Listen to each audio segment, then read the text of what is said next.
The first snow of winter had begun to fall when Alistair Rowan realized he did not have enough money to order dessert. The knowledge settled into his chest with a quiet, familiar ache, heavier than the cold pressing against the restaurant windows.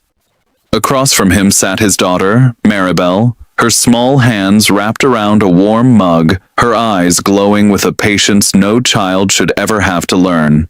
To anyone else, it looked like an ordinary dinner.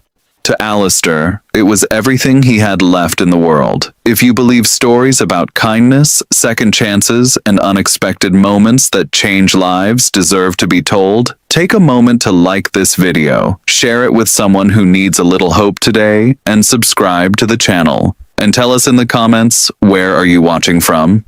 Sometimes the smallest gestures connect hearts across the world. The restaurant itself was modest but charming, tucked between towering glass buildings that reflected a life Alistair no longer belonged to.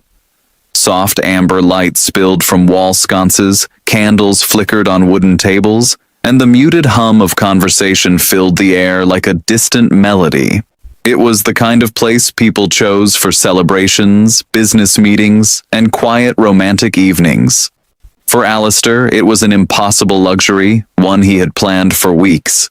He had skipped lunches, walked instead of taking the bus, and sold the last watch he owned, an old gift from better days, just to afford this one evening. Maribel did not know any of that. She only knew that her father had smiled when he picked her up, that he had brushed snowflakes from her hair, and that tonight felt special. Her red coat hung neatly on the back of her chair, and her braided hair rested over her shoulders. She ate slowly, savoring every bite as though she understood the weight of the moment without needing it explained. Alistair watched her with a mixture of pride and heartbreak, memorizing the way candlelight danced in her eyes. What most people in the room could not see was the long, invisible journey that had brought them there. Alistair had once been a respected architect, a man whose designs had shaped skylines and whose name had carried quiet prestige.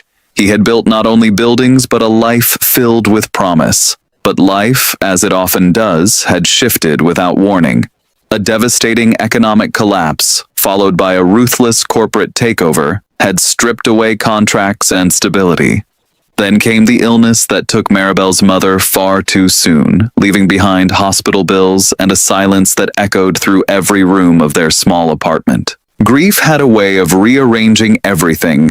Alistair's career faltered as responsibilities multiplied. Interviews led nowhere. Savings vanished. Pride eroded into survival.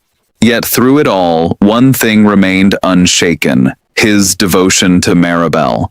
No matter how uncertain the future became, he refused to let her feel the full force of their struggles. He learned to hide worry behind gentle smiles, exhaustion behind warmth, despair behind determination. That night, as snow traced delicate patterns against the window, another presence entered the story, though neither father nor daughter noticed at first. At a nearby table sat Serafina Vale, a young billionaire heiress known in financial circles and social columns alike. Her life was defined by unimaginable wealth, relentless schedules, and an isolation disguised by glamour. She wore elegance effortlessly, yet her gaze often carried a quiet detachment, as though the world around her existed behind glass. Serafina had not chosen the restaurant by accident. It was one of the few places where she could sit unnoticed, where her name did not immediately trigger whispers or expectations. She came seeking anonymity, a brief reprieve from boardrooms and obligations. But on this particular evening, anonymity found her instead in the form of a father and daughter sharing a simple meal. At first, it was Maribel's expression that caught Serafina's attention. There was a softness there, a gentle contentment that seemed untouched by the frantic pace of modern life. Then Serafina noticed Alistair, the careful way he observed his daughter, the tenderness in his posture, the subtle tension behind his eyes. It was not curiosity that held Serafina's gaze, but something deeper, something almost forgotten. She watched without intending to. She saw the way Alistair adjusted the candle so its light would not bother Maribel, the way he pushed his own plate aside to ensure she had enough. She noticed the quiet dignity in his worn coat, the exhaustion masked by love. There was no spectacle, no drama, only an intimacy so genuine it felt almost sacred.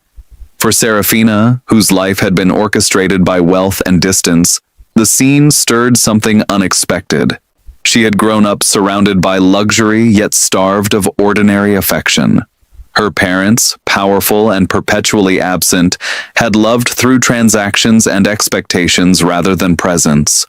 Dinners had been formal affairs, conversations measured and strategic. Warmth had been rare, fleeting, conditional. Across the room, Alistair wrestled with a decision that felt impossibly heavy. The bill rested inside his jacket pocket, its total slightly higher than he had calculated. He could manage the meal, but not the dessert Maribel had admired with shy excitement. The realization gnawed at him. He wanted, desperately, to give her everything, to shield her from even the smallest disappointment. Maribel, sensing something without fully understanding, glanced toward the dessert menu once more, before returning her eyes to her father. There was no complaint, no pleading, only that quiet patience again. It was this silent grace that finally unraveled Alistair's composure. He felt the familiar sting of inadequacy, the cruel whisper that he was failing despite every sacrifice. Serafina saw it all unfold in subtle gestures. She recognized the flicker of hesitation, the forced steadiness, the invisible battle behind Alistair's eyes. And in that moment, something shifted inside her with startling clarity. Wealth had given her access to anything money could buy, yet it had never offered the raw authenticity now playing out before her.